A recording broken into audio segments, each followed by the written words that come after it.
What's up, guys? Jason up New Age Revolution down here in the cave, revisiting the Mount Rushmore concept here on the channel. That's right, you're familiar. Mount Rushmore, we take four of the most important whatevers from our childhood, and we mount them on the figurative Mount Rushmore. We've done Mount Rushmore of 80s food. We've done Mount Rushmore of 80s toys. Well, today in a much anticipated video, we're going to do the Mount Rushmore of Nintendo games. That's right, the NES. That system, that beast that took over our lives in 1985. Some of us later, me later for sure. I didn't get a Nintendo until around 87. Maybe even later. Around 87. I got my Nintendo. And a lot of us were completely consumed by it. It became our lives. Nintendo became the most popular thing in a kid's life. And others, it didn't. I was one of the others that it didn't. I was never really an obsessed gamer at all. My children, especially Liam, is becoming an obsessed gamer. So much so that you'll actually see him performing today with one of the Mount Rushmore games. You'll see him in action. So the Nintendo. I mean, this really up until 85, 86, all we're used to is the heavily pixelated. I guess some would say boring by today's standards. The Atari 2600. Some of us had ColecoVision, some of us had Intellivision, but most of us had the Atari, and we loved it. We loved it because it's all we knew. It's all we had. All we had to compare it to was arcade games, right? Which were huge too. So video games still had a place in our lives before the Nintendo. But when the Nintendo came out, it kind of took things to another level. For the first time at home, we could play games that had a point. It wasn't just a high score. We could beat a game. There were lots and lots of secrets that we had to uncover. I remember the Nintendo Player's Guide, basically taught me how to get past a few areas and a few games, probably the games that we're going to talk about tonight. But the secrets of Super Mario and where to find the one-ups and all of that stuff.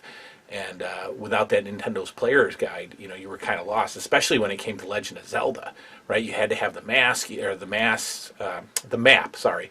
You had to know where all the fun stuff was, all the secrets, or else you just weren't going to beat the game.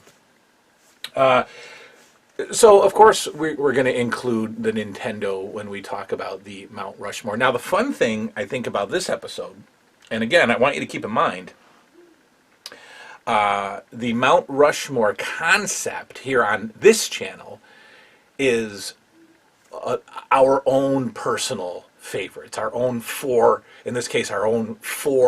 personal favorite games in the life of the Nintendo, right? If we were doing a Mount Rushmore on the best grossing NES games of all time, none of mine, I don't think, would be on it. Maybe one of mine would be on it. But we're not doing that, right? Because, look, I can assure you that on this list, we're not going to see Metroid. We're not going to see Contra. We're not going to see Zelda. We're not going to see Super Mario 3, right? As I gave you a little spoiler the other day, 3 out of the 4 games are actually sports games. And true gamers know that sports games are just awful. They're not even to be considered in the video game world. Anyway, so let's get started. The Mount Rushmore of NES games in my life. Now, the first one that we're going to talk about is quite predictable. I, as you know, grew up with wrestling, professional wrestling, and the Atari. Well, so my first exposure to wrestling video games was the Mat Mania arcade game that I played at the bowling alley during the school bowling leagues, and that game was incredible for its time. And then the Atari, I think around 86, the Atari came out. The Atari 2600 came out with a pro wrestling video game. And like most Atari games, it's, awful. But we loved it. We loved it because it was wrestling on our TVs at home video game format. Then the NES comes out.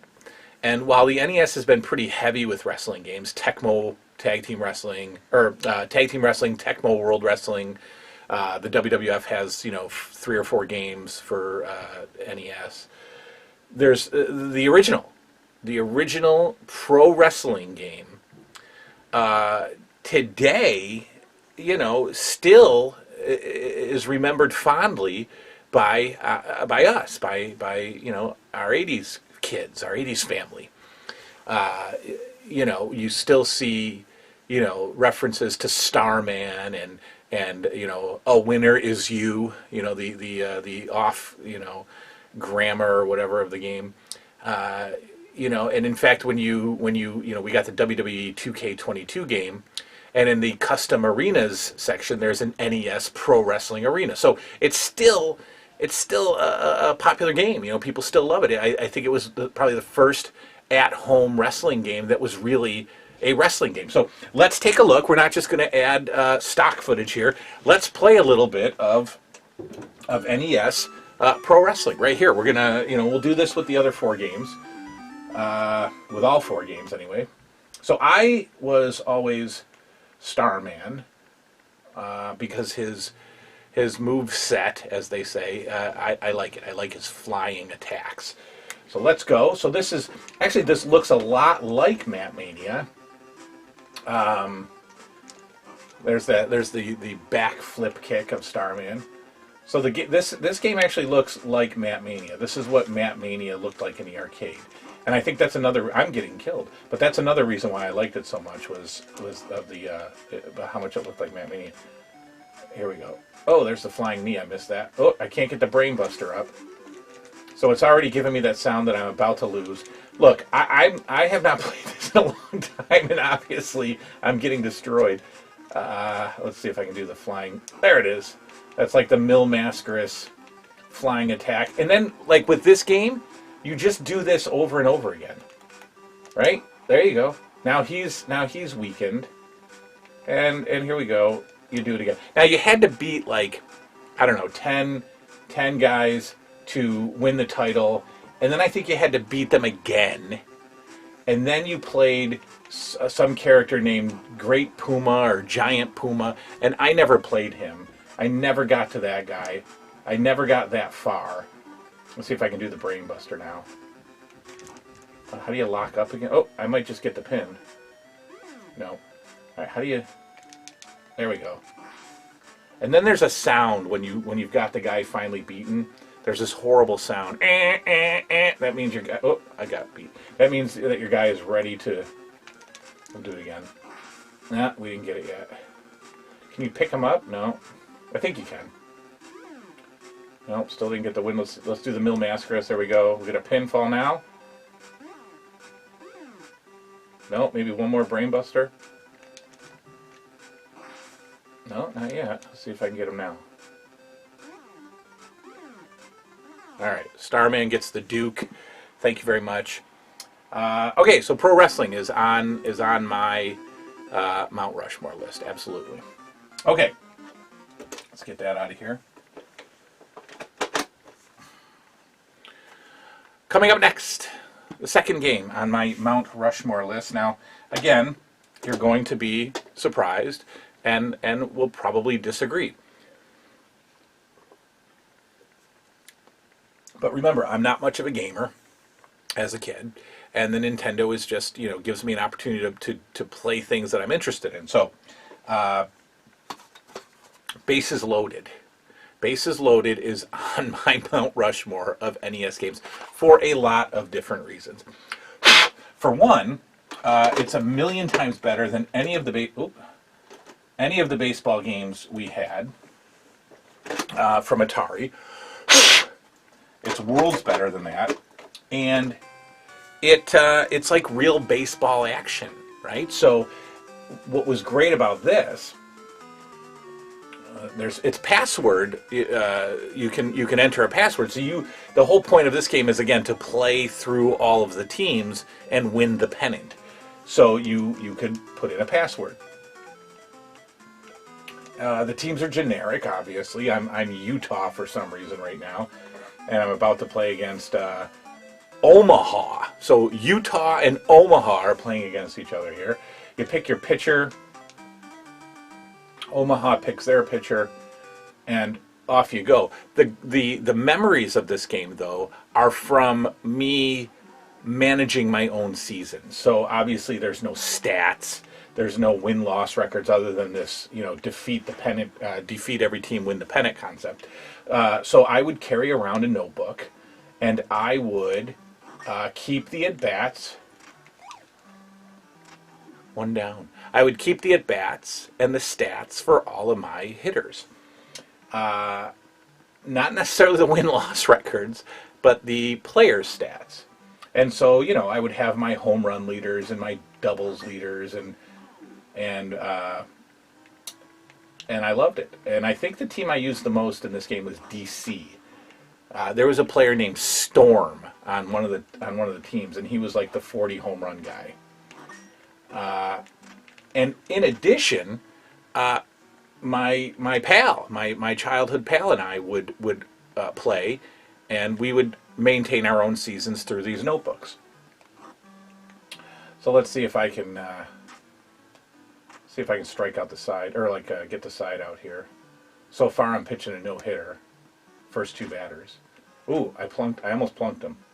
And this game was unique in that if you hit a batter, and it happens to be at a specific time in the game or whatever, the batter charges the mound, and you get a fight on the mound.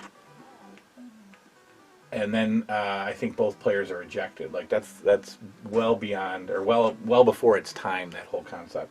Did I just strike him out? No. Yeah, we got him. Very familiar music. Hearing this music takes me back. All right, let's see if I can get a hit or something here. So we've got Croy. Croy is up next. Let's see. Oh, yeah, swing and a miss. All right, Croy is up to bat. He's a lifetime 319 hitter. Uh-oh. Ooh, I fouled that one off. Let's see if I'll give it one more. We'll give it one more with Croy. Ah, got me looking. All right, let's give it one more. You know you want to see a hit. This is Bello. The second baseman, Bello, is up to bat. There we go. Oh, you better get that around. And I am rusty. All right, let's. There's a drive, blooper. That'll be in there for a single. So there you go. There's bases loaded. Loved it because of the notebook. Loved it because of the notebooks. I like I said, had all the stats. Loved it. The third game on my Mount Rushmore list is one of the games I have beaten. I've only beaten a handful of Nintendo games, like literally maybe 4 or 5. And I was absolutely an adult sitting down in this room when I beat this game. And I was first introduced to this game at the arcade, and absolutely loved it at the arcade. Probably loved it more than Map Mania. Dumped a lot of coins into this game. And then it came to the NES. Double Dragon, of course. Love this game. And truly did just beat it. I'd say probably 3 years ago or so. Maybe before Finley was born. This has no 2-player mode, which is absurd because it's a 2-player game. But we don't get to play 2-player on the Nintendo version. Double Dragon 1 anyways. And so this is great, and it's a pretty good arcade port. The thing to do with this game is you want to get as many points as you can so that you can get new moves. So you get moves after every level of points. I'm getting killed again. And the punches are worth more points than the kicks. So but it's easier to kick, right? It's easier to kick the guy because you can keep him at a distance, but you don't get as many points. So I actually went through the game punching only until you get to like the giant guys, then you got to kick.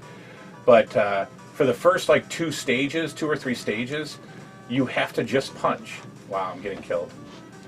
These girl characters with the whips are actually called Lindas. It's a very simple name. But yeah, you gotta punch, and I'm getting my butt handed to me here. There we go, and then I'm kicking now, and then you can pick up the whip, right? And then the whip disappears when you move stages. All right, so that's Double Dragon. I can assure you, I need some practice, but I am much better at this game than I'm letting on here. But yeah, I went through the whole first couple stages punching only so I could get as many points as I could so I can keep increasing my moveset. Alright, that's that. Double Dragon. Interesting finale with Double Dragon is you fight your brother. You fight, that's why it's not a 2-player game, I guess. But they could have done that differently. They could have let you fight as you got through the game together. But at the end, you have to fight Billy, from Double Dragon. And it's really difficult. And he has, the trick is to get him trapped in the corner, and you continue to do jump kicks for 15 minutes until you finally beat him. But beating Double Dragon just a few years ago, mega accomplishment. Almost as big as an accomplishment for me when I beat my final game here, and that's where Liam will come in and play some Glass Joe. But, well, there you go. I defeated Mike Tyson here on the channel a few years ago. Maybe I'll plug it in there for you. You can see a little clip of it. Maybe not. I don't know. I beat him by decision. I have beat him by knockout before, but I beat him by decision this time around. I've spoiled it for you. My 4th and final game on the Mount Rushmore is Mike Tyson's Punch-Out. Now, this was a game, when I was talking earlier about the Nintendo Player's Guide. The Nintendo Player's Guide taught me how to beat, I think it's still glitchy, taught me how to beat King Hippo. There's Liam. I had no idea how to beat King Hippo until I read the Player's Guide. Then I knew how to beat King Hippo. And again, it took me all of childhood and most of adulthood to even get to the level where I could beat Mike Tyson. Now, I beat Mike Tyson before, actually. Who? You? Mike Tyson. No, I got to Mike Tyson. You've gotten to Mike Tyson. On Nintendo Switch. On the Nintendo Switch. Why? Because the Nintendo Switch can be paused and rewound.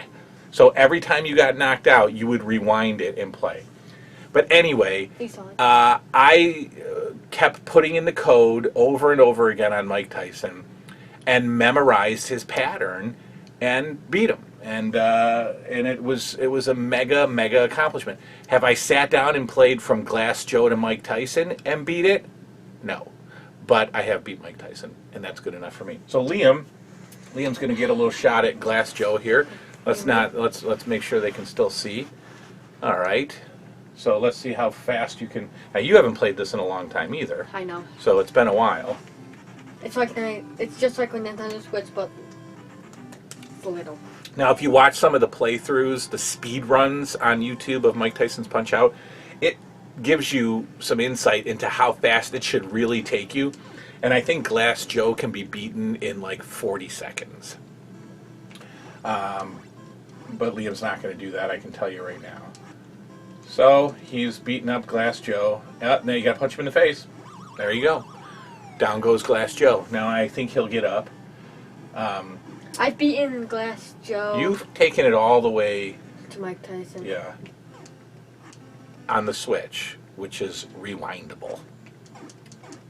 So anyway, Liam putting the hammer down on Glass Joe. Oops. And he's taking a punch from Glass Joe, which you're not really supposed to do. I tried it. He's taking another punch from Glass Joe. He might actually get knocked down by Glass Joe. This is embarrassing. This is embarrassing. You should be ashamed of yourself. There you go. I forgot how to do Just stop the start button. Now. Nope, when he's dazed. Hit the start button. Hit the start button. Boom. He's done. Okay. So anyway, Liam may defeat Glass Joe here. I don't remember if he gets up from... Okay, so you got like 30 seconds to beat him. Let's see if you can beat him. Okay, there he is. Dodge and punch and hit the star. All right, Liam. Oh, I thought he went down from that. Oh, What were you going to say? shoot. Oh, you did it with 2 seconds left. TKO. Nice job. All right. I gotta go back to this game when I go upstairs. So that's that. That's Mike Tyson's Punch Out. So come on in here. So that's that's my personal Mount Rushmore of NES games. I'm sure that you guys might have Punch Out on some of your lists, maybe even pro wrestling. But I know I'm going to hear a lot of Contras, Metroids, Super Mario's. That's fine.